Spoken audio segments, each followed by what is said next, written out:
आज या ठिकाणी ही प्रेस किंवा ही पत्रकार परिषद आपण जो डीपीडीसीचा निधी आहे तो डीपीडीसीचा निधी परत गेल्यामुळं सर्व जिल्ह्यातील आमचे शिवसैनिक यांची चर्चा किंवा आमचे नेते सगळे जे आहेत जिल्ह्यातले कार्यकर्ते यांच्या म्हणण्यानुसार ही आपण प्रेस आयोजित केलेली आहे। माझे सर्व जिल्हा प्रमुख अशी चर्चा झालेली आहे। सर्व जिल्हा पदाधिकारी तालुका पदाधिकारी यांच्यावरही चर्चा झालेली आहे। अशा पद्धतीनं माझ्या माहितीनं अशा पद्धतीनं महाराष्ट्रामध्ये आपल्या जिल्ह्याचं एकच उदाहरण असेल की डीपीडीसीचा जो जनसुविधा आरोग्य शिक्षण खात्यावर जे जिल्हा स्तरावर जे बजेट दिलेलं असतं ते बजेट पहिल्यांदा आज रद्द झालंय का आम्हाला माहीत नाही, परंतु सध्या तरी त्याला स्थगिती आलेली आहे। खरं तर अशा घटना होणं एकतर भारतामध्ये 3 नंबर आकांक्षित जिल्हा म्हणून या धाराशिव जिल्ह्याचं नाव आहे आणि अशा जिल्ह्यामध्ये खरं तर अशा पद्धतीनं जो डीपीडीसीचा निधी आहे तो परत जाणं किंवा त्यांना थांबवणं मार्च एंड संपल्यानंतर हे माझ्या मनाला पटत नाही आणि कुठल्याही बाळासाहेब ठाकरे यांच्या विचाराच्या सैनिकाला किंवा पदाधिकाऱ्याला हे पटलेलं नाही आणि त्यामुळं मी हे खरी पत्रकार परिषद बोलली आहे। आता बऱ्याच लोकांना असं वाटतं की डीपीडीसीचा निधी म्हणजे कुठल्या तरी एखाद्या लोकप्रतिनिधीनं कोणी येणार। ज्या दिवशी शिवसेनेचे पालकमंत्री प्रतापजी सरनाईक यांची निवड झाली त्या दिवसापासून या पद्धतीचं षडयंत्र या जिल्ह्यामध्ये सुरू झालेलं आहे। त्याच्यामध्ये आमच्या महायुतीचे लोकप्रतिनिधी बी आहेत, परंतु अशा पद्धतीने जर आमच्या सरनाईक साहेबावर असे आरोप जर करायचे प्रयत्न कोणी केले तर या जिल्ह्यातला शिवसैनिक गप्प बसणार नाही याची काळजी त्यांनी घ्यावी। कारण आपणाला सर्वांना माहिती आहे की आपणाबरोबर मला वाटतं 2-3 बैठका आदरणीय पालकमंत्री महोदयासोबत झालेल्या आहेत। त्यांचा स्वभाव तुम्हाला माहिती आहे। त्या माणसानं सगळं खुलं डीपीडीसीत सुद्धा जे काही आर्थिक बजेट होतं ते सगळ्या आमदाराला घेऊन सगळ्या कार्यकर्त्याला घेऊन सर्व पदाधिकाऱ्याला घेऊन अगदी खुल्या पद्धतीनं तो निधी कसा वाटप करायचा, कुठल्या ह्याला किती महत्त्व दिलं पाहिजे, आरोग्याला किती महत्त्व दिलं पाहिजे, शिक्षणाला किती महत्त्व, ह्या सगळ्या गोष्टी समजावून सांगून सगळ्यांना एकत्र घेऊन इव्हन माझ्या माहितीप्रमाणे आपल्याला सगळ्या पत्रकारांसोबत सुद्धा बैठका 2 झालेल्या आहेत। अतिशय प्रामाणिक असलेला पालकमंत्री त्याच्यावर कोणतरी किरकोळ पीए वगैरे हे षडयंत्र आहे। पीए वगैरे असले कोणी सामील नाहीत। ज्याला काय करायचंय कुण्या लोकप्रतिनिधीला ह्याने हे पडद्याआड राहून हे षडयंत्र सुरू केलेलं आहे। त्यांनी एकच वेळ ते महायुतीचं आहेत, शिवसेना महायुतीतला एक घटक आहे। आता त्यांना असं वाटत असेल की जिल्ह्यामध्ये 1 नंबरचा आमचा पक्ष आहे आणि आम्हाला याची शिवसेनेची गरज नाही, तर त्याने आज मी या ठिकाणी त्यांना इशारा देतो की येणाऱ्या काळामध्ये महायुतीत स्थानिक स्वराज्य संस्था असतील म्हणतो मी काही राज्याचं किंवा याच्या लेवलचं मी गोष्ट करत नाही। स्थानिक स्वराज्य संस्थांमध्ये तुमच्यावर राहायचं का नाही याचं सुद्धा आम्ही ठरवणार आहे। कारण अशा पद्धतीनं घाणेरडे आरोप करून आता आपण पत्रकार बंधूंनी या बाबतीत माझं मत आहे की आपण थोडी त्याची माहिती घेणं गरजेचं आहे। अशा पद्धतीनं कोणतरी म्हणला ते पैसे वसूल केले कुठं काय झाले, आता मला स्वतःला माहिती आहे, मी या प्रक्रियेमध्ये आहे। माझ्यासमोर अशी कुठलीही अशी घटना घडलेली नाही की कुणी कुणाला पैसे मागितले आणि या बजेटसाठी अशा गोष्टी घडलेल्या आहेत। आणि असं असताना जर तुम्हाला आमचा पालकमंत्री बदलायचे किंवा काय करायचं आहे असं तुमच्या डोक्यात संकल्पना अगदी पहिल्या दिवशीपासून आहे, त्यांना त्यांच्या पक्षाचा पालकमंत्री पाहिजे। आदरणीय मुख्यमंत्री देवेंद्रजी फडणवीस एक विकासरत्न माणूस आहे, त्यांना विकासाची जाण आहे। अशा माणसाला चुकीची माहिती देऊन जर अशा पद्धतीने डीपीडीसी निधी जर रद्द होत असेल किंवा जर त्याला थांबवलं गेलं असेल तर आज या ठिकाणी आपल्या माध्यमातून मी सांगतोय 21 तारखेला कलेक्टर जिल्हा अधिकारी कार्यालयासमोर आमरण उपोषणाची नोटीस आम्ही उद्या देत आहोत सोमवारी। त्याच्यामध्ये हजारो सैनिक असतील। अजून आमचं एक ठरलेलं आहे की लाक्षणिक करायचं का आमरण उपोषण करायचं, पण 21 तारखेला आमचं 21 तारखेपूर्वी या डीपीसीच्या निधी संदर्भात शासनानं निर्णय घेणं गरजेचं आहे आणि आदरणीय पालकमंत्र्यांच्या विरोधात हे जे काही घटना घडलेल्या आहेत किंवा ज्यांनी काय बोललेलं आहे त्या सगळे त्यांनी मागे घेतलं पाहिजे. नाहीतर कुठलाही शिवसैनिक जो की बाळासाहेबांच्या विचाराचा सैनिक आहे तो या आंदोलनामध्ये सहभागी होणार म्हणजे होणार आणि हे आंदोलन यशस्वी करणार. कारण सगळ्याकडून मला फोन आलेत, आपण जिल्ह्याच्या ठिकाणी आपण कागदपत्र जिल्हा संघटना आहे. त्यामुळे या ठिकाणी मी एवढंच सांगतो की पालकमंत्र्यांना अशा पद्धतीनं तुम्हाला पालकमंत्री बदलायचं असेल बदला, तुम्हाला काय करायचं असेल ते करा, पण आरोप ठेवून जर आमच्या शिवसेनेच्या पालकमंत्री आदरणीय एकनाथजी शिंदे साहेबांच्या विचाराचे, आदरणीय बाळासाहेबांच्या विचाराचे शिवसैनिक असलेला पालकमंत्री त्याच्याबद्दल जर अशी घाणेरडी जर कोणी चर्चा करीत असेल तर तो कुठलाही शिवसैनिक सहन करणार नाही आणि आम्ही त्याच्या विरोधात जन आंदोलन उभा करू. आज या ठिकाणी मी तुम्हाला सांगतो. आपणाला नाव माहिती आहे, 4 दिवस झाले कोणी रद्द केले, कोणी पेपर गेले, त्यांचं नाव घेऊन अजून माझं करेक्ट आहे तुम्ही म्हणताय ते. हे खालच्या स्तरावर तर होणारी गोष्ट नाही. एखाद्या कार्यकर्त्याने तक्रार केली म्हणून पिसा रद्द होत नसतं. जिल्ह्याच्या लोकप्रतिनिधी आहेत, महायुतीतले लोकप्रतिनिधी आहेत, आपण समजून घ्या ना.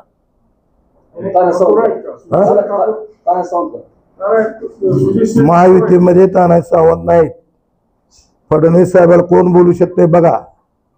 आणि तुमच्या पेपरला बातम्या आलेल्या आहेत, माझ्या तोंडून नाव घेऊ नका.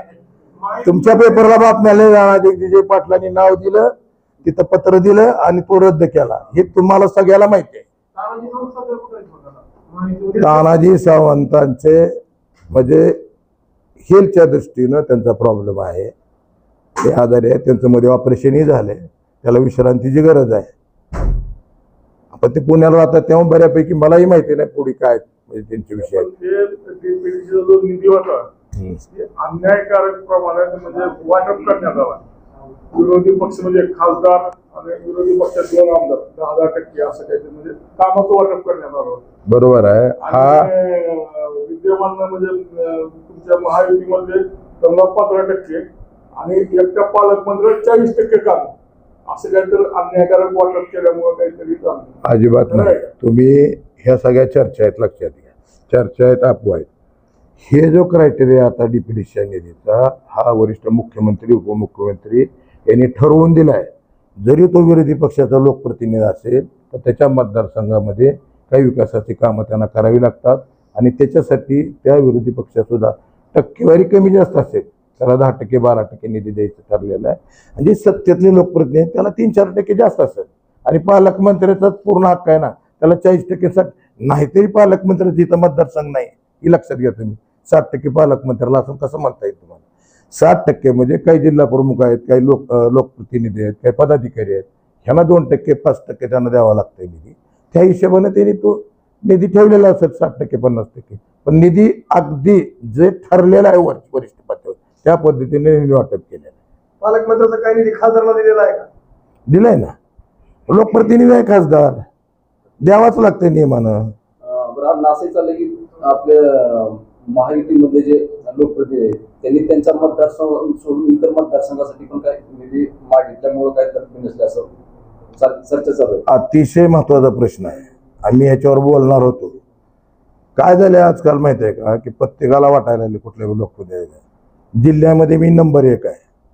मग आता महायुतीतल्या एखाद्या नेत्याला लोकप्रतिनिधी की जिल्ह्याची अजित पवार राष्ट्रवादी गट, शिवसेना शिंदेसाहेब गट, स्वतःचा भाजप या तिन्ही पक्षाचे नेतृत्व मी करावं, या तिन्ही पक्ष माझ्या अंडरमध्ये चालावे आणि मी नंबर 1 असावा.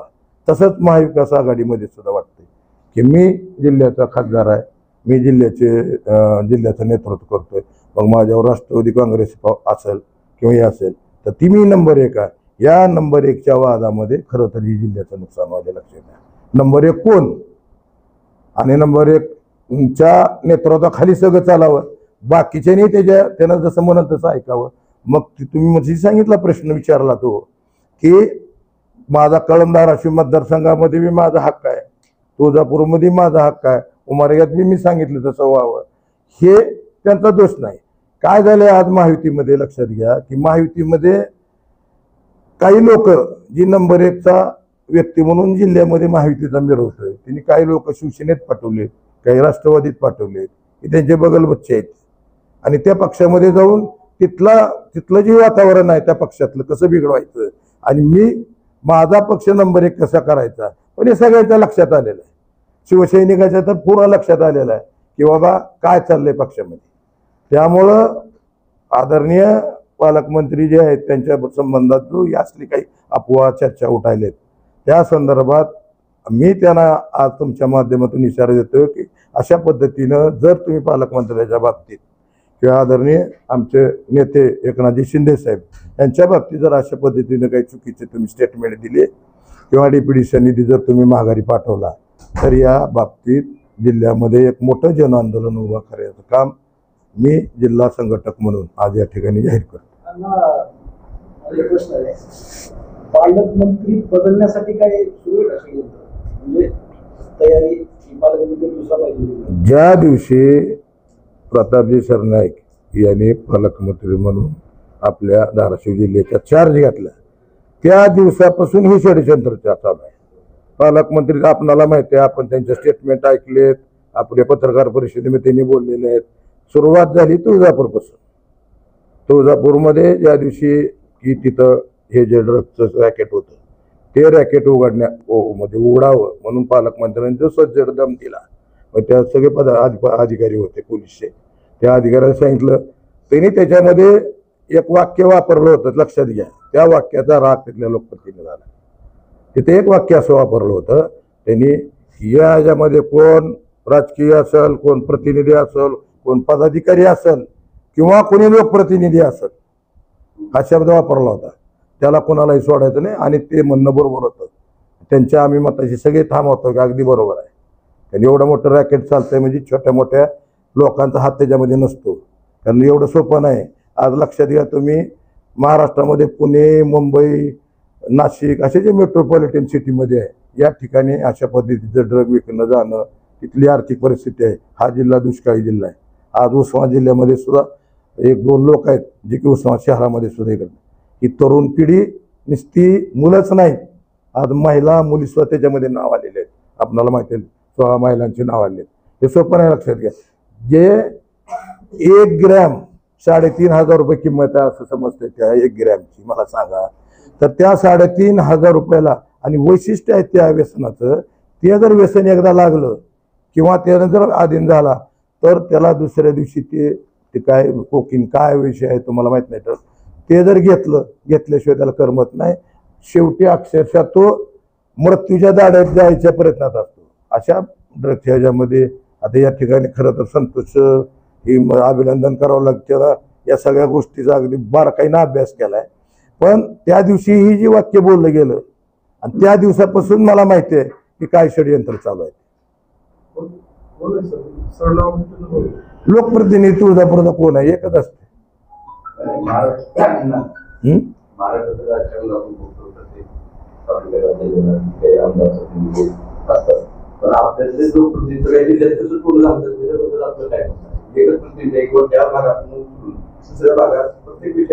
मी पहिल्यांदाच सांगितलं की सगळ्या पक्षामध्ये माझी स्वतःची यंत्रणा असावी आणि जिल्ह्यामध्ये 1 नंबर मी असावा. मग तो महायुतीचा नेता असेल किंवा महाविकास आघाडीचा नेता असेल, त्या दोघांनाही असं वाटतंय की जिल्ह्यामध्ये मी 1 नंबर आहे. महायुतीत शिवसेना मीच चालवतो, राष्ट्रवादी अजित पवार मीच गट चालवतो आणि भाजप बी मी चालवतो. अशा पद्धतीची भूमिका त्यांनी आजपर्यंत ही केलेली आहे. आणि खरं तर तुम्हाला सांगतो, तशी जर परिस्थिती बघितली ती दररोज भाषणं करते ती विकास कामासंदर्भात. ह्यांना मला असं DPDCचा निधी म्हणजे ग्रामीण भागामध्ये अगदी म्हणजे महत्त्वाच्या विषयावर, आरोग्य असेल, शिक्षण, या विषयावर तो निधी वापरला जातो. ह्या निधी थांबवावा कसा किंवा परत पाठवावा कसा, हे जर सगळ्यात वाईट वाटतं. मी खरं तर या भूमिकेत नव्हतो, डायरेक्ट मी आंदोलन करण्याच्या भूमिकेत होतो. पण त्यांना आपण एक 5-6 दिवसाची संधी दिली पाहिजे, पण मी 7 दिवसाची त्यांना मुदत दिली. 7-8 दिवसात जरी झालं नाही तर वेगवेगळ्या माध्यमातून आणि अगदी खालच्या स्तरावरून आम्ही आंदोलन करणार आहे. पहिलं नाही, या DPDCच्या लोकप्रतिनिधीच्या विरोधात, संरचनाच्या विरोधात. अहो त्या मला सांगा, शासन म्हणजे कोण? आपले मुख्यमंत्री, उपमुख्यमंत्री आले, त्यांना माहिती घेतली स्थानिक परिस्थिती. तुम्ही चुकीच्या पद्धतीने त्यांना गाईड करताय. डीपीडीसी निधी कुठं थांबवलाय का? महाराष्ट्रात कुठं थांबलाय का मला सांगा. माझी काय ताकद आहे आणि मी काय करू शकतो, हा जो युग झालाय ना, हो युग संपला पाहिजे. लक्षात घ्या तुम्ही. पहिल्यांदा फार मोठा युग झालाय की मी काही करू शकतो. पालकमंत्र्याला बी अडवू शकतो, मुख्यमंत्र्याला बी अडवू शकतो.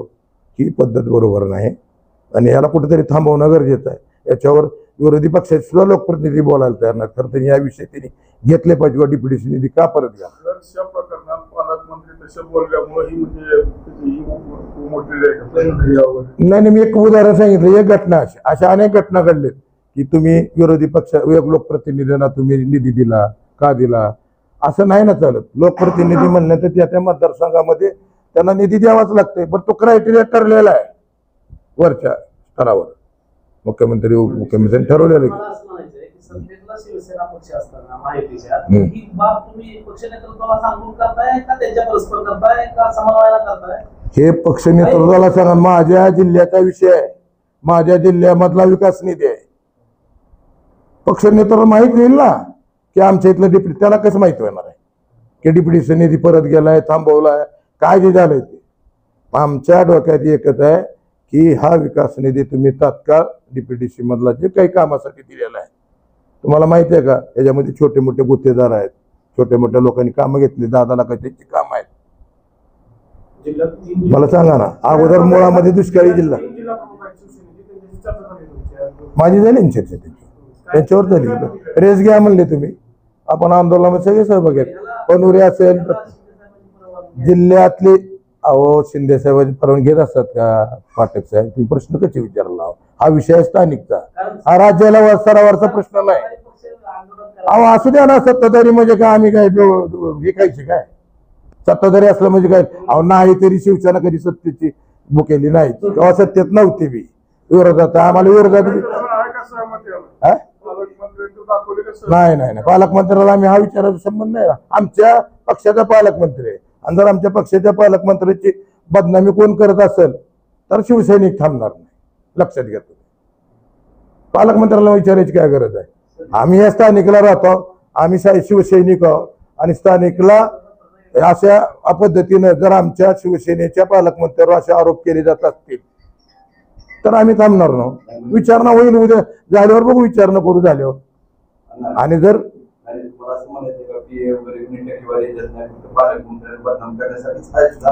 षडयंत्रच आहे, मी पहिल्याच सांगितलं ना.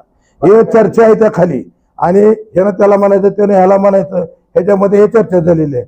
मला 100% माहिती आहे. असं जर कुणी दाखवलं मी एवढे पैसे ह्याला दिलेत किंवा मी हे जेवढे घेतलेत तर मग मी हे तुमच्या गोष्टी सगळ्या मान्य करतो. त्यानं फोनवर त्याला बोलला त्याला 5% द्यावे लागतात आणि ते तेवढे जमा करा. त्यानं पुढच्याला म्हणायचं की कोण ओएसडी काय नाव त्यांचं एक आता ह्याच्यात आलं, वसेकर साहेबाचं नाव घ्यायचं की वसेकर साहेबाला 5% द्यावे लागते. हे सगळं खालच्या खाली चालू आहे. मी पालकमंत्र्यांना स्वतः जबाबदारीपूर्वक सांगतोय. मी पालकमंत्र्यांना असं स्वतः विचारलं की साहेब अशा गोष्टी चर्चा चालू आहे तुमच्या. अजिबात नाही हो, आपण शिवसैनिक आहोत आणि असल्या कोण भानगडी करतोय त्यांना सांगा. कोण आहे सांगा की? माझे आमदार 2-3 आहेत. नाही जसं मला विचारलं तसं तुम्ही सांगा मला कोण आहे माझे आमदार. आमच्या पक्षाचे माझे आमदार कोण आहेत? नाही नाही असं आहे, एक लक्षात घ्या. आहे ना, नाही ते असू शकते, त्याला मी मान्य करतो. खरे जे सैनिक आहे ते, कारण सांगतो तुम्हाला, खरा तर इथं निधी मागच्या जो वाटप झालेला आहे तो निधीच कमी आहे गेल्या वर्षीच्या ह्याच्यामध्ये.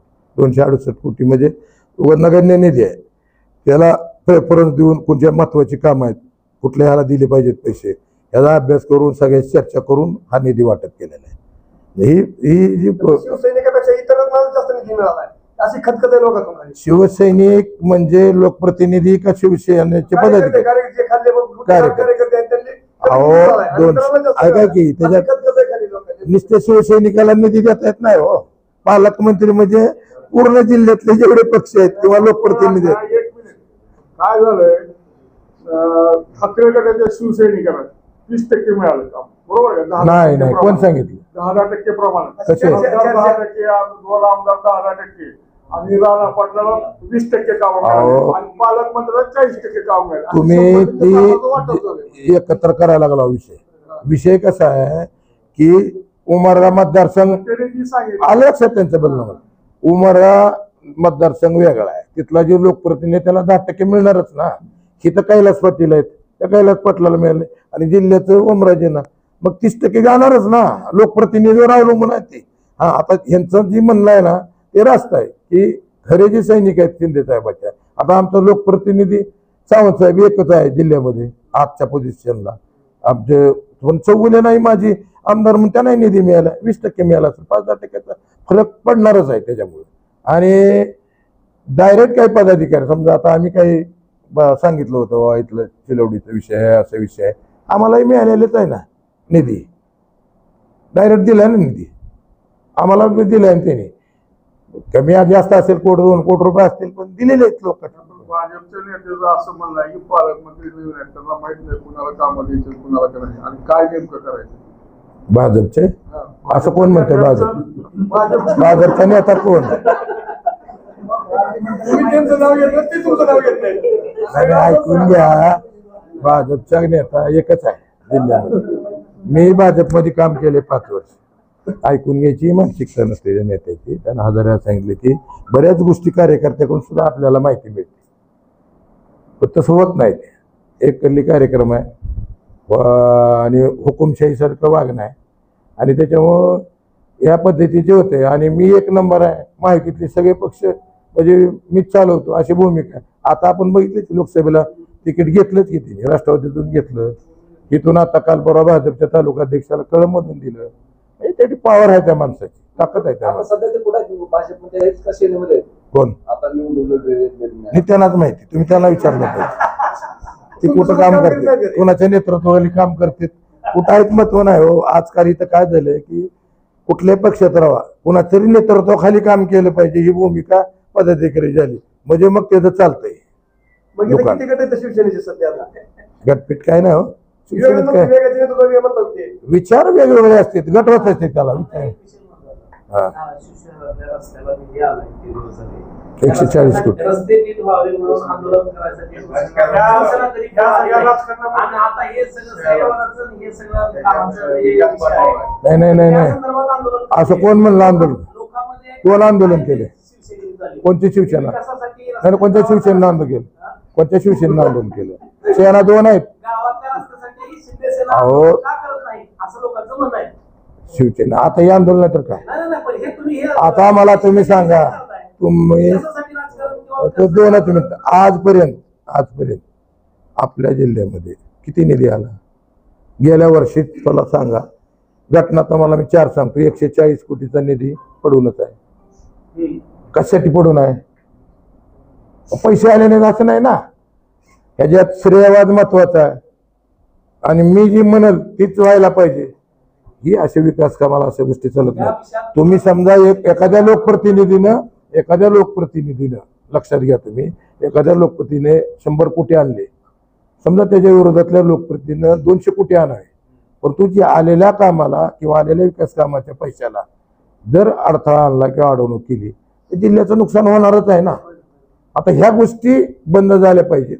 आणि खरं तर आमचं आंदोलन त्याच्यासाठी आहे की विकास कामाच्या संदर्भात जो काही अडचणी आल्या त्यांना आमचा इशारा आहे की येणाऱ्या काळामध्ये अशा पद्धतीने जर कोणी विकास काम अडवायचा प्रयत्न केला तर त्याच्या विरोधात वेगवेगळ्या माध्यमातून आम्ही जन आंदोलन उभं करणार 100%. रस्त्याचा पण विषय मग तिथं पक्षासंबंध येणार नाही.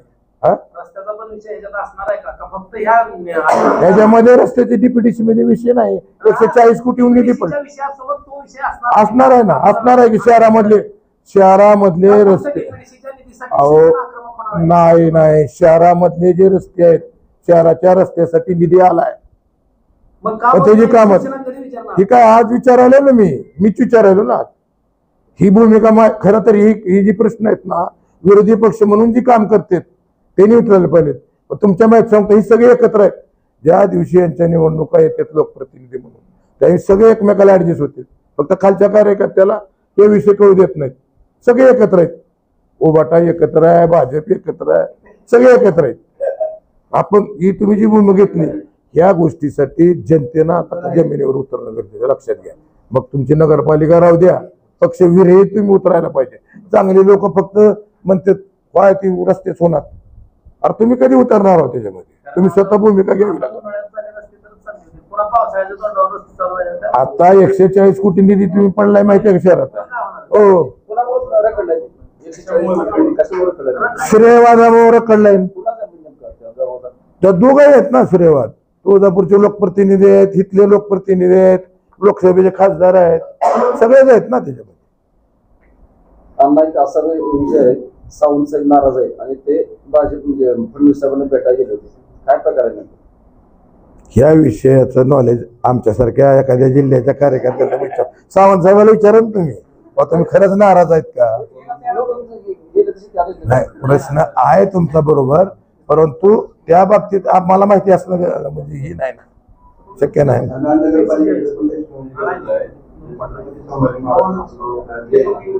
आमच्या आंदोलनामध्ये नगरपालिकेच्या रस्त्याचा विषय आहे, डीपीडीसी, शहरातले रस्ते आले. तिसरा विषय एक महत्वाचा आमच्याकडं की शहरामध्ये अख्ख्या गावामध्ये सार्वजनिक मुताऱ्या कुठंच नाहीत, त्या मुताऱ्या सुद्धा झाल्या पाहिजे. विषय आहेत ना आमच्याकडे. आंदोलन आम्ही एका विषयासाठी करतो, त्या डीपीडीसीच्या माध्यमातून फक्त हा विषय आला. आपल्या जिल्ह्याचे पालकमंत्री प्रताप सरनाईक आमदार काय पालकमंत्री नेमकं काय झालंय म्हणजे मी पालकमंत्री झाल्यापासून म्हणलं ना, सुरुवातीला पालकमंत्री झाले त्या दिवसापासून खतखत होती, कारण त्यांनाही मंत्रिपद मिळणार होतं. त्यांना वाटतं मीच मंत्री होणार, पालकमंत्री. त्यांच्या डोक्यात असं सारखं वाटत असेल की मीच मंत्री झालो आणि मीच आता पालकमंत्री आहे आणि माझं ऐकलं पाहिजे किंवा माझ्या ह्याच्याखाली चाललं पाहिजे, असं असू शकते ना. त्याचं समजा असं नाही नसलं म्हणजे तसं डोक्यात ठेवून वागू शकतात ना मला. महायुतीमध्ये या राजकारणामुळे जिल्ह्याच्या विकासाचं नुकसान होतं असं वाटत नाही का? नाही, विकासाचा आणि राजकारणाचा काय संबंध नाही. इथं काय विषय आहे सांगतो तुम्हाला. तुम्ही 2 मिनिट तुम्ही प्रश्न विचारलाय, तुम्हाला वेगळं विचारायचंय, तुम्ही वेगळ्या पद्धतीने विचारलाय. तुम्ही विचारलंय वेगळं विकासाचा आणि महायुतीतल्या आपसातल्या चर्चेचा. ह्या खरं तर तुम्हाला सांगू का की महायुती मतभेद आहेत तुमच्या सगळ्यांचे, आहे, वैचारिक मतभेद आहेत. हो, वैचारिक मतभेदामुळे जिल्ह्याच्या विकासावर परिणाम होऊ लागला. 1% कामं ठप्प आहेत सध्या. अहो तुम्ही खालच्या लेवलला जाऊ नका, वरच्या लेवलला वैयक्तिक ऐका वैयक्तिक यांच्या दुश्मनी आहेत घरगुती. त्या दुश्मनीमुळे खरा विकास काम फुटायला. त्यांना म्हणतं मी केलं, त्यांना म्हणतं मी केलं, श्रेयवाद तो चाललाय. लक्षात घ्या. वाहून बी जाते ते, पावसाने गेले नाही, पण तसं होणार नाही. 1-2 महिन्यामध्ये रस्त्याची कामं होतील, पण त्याला कुठेतरी वाचा फोडली पाहिजे. म्हणून आम्ही हे आंदोलन मोठं आंदोलन होणार आहे. हे मी तुम्हाला सांगतो. विषयच आहे तो आमच्याकडे सार्वजनिक मुतारी नाही, आपल्या डीपीडीचा विषय चालू आहे.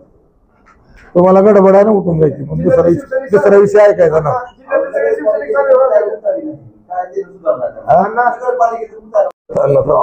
सगळे होणार, कारण डीपीडीचा विषय जिल्ह्याच्या विकासाचा विषय आहे. तुळजापूर, कळंब, धाराशिव सगळे पद्धतीने अंदाजे 2-3 हजार लोक असतात. विषय काय केलेला आहे, प्रगती बाजारपर्यंत आणि तो मतदार टप्पा थांबवला. विशेष म्हणजे त्या तिथून बाबासाहेबांच्या चौकापर्यंत हा एकच टेंडर मध्ये रस्ता मंजूर आहे. आता ते मध्याचे वेगळे टेंडर अजून पास करून घेतले. मग पहिले टेंडर कुठे गेले, काय झालं, काय चाललंय? आजच ही विषय आहे. हो, काय मासे कितीतरी विषय घडलेत का, लय घटना घडलेत, कागदावरच पैसे उचललेत, कागदावरच कामं झाली. 3 वर्षापूर्वी उचल घेतली अजून काम सुरू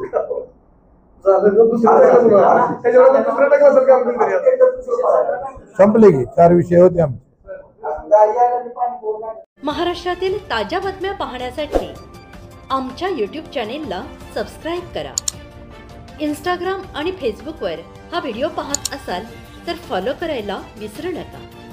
धन्यवाद.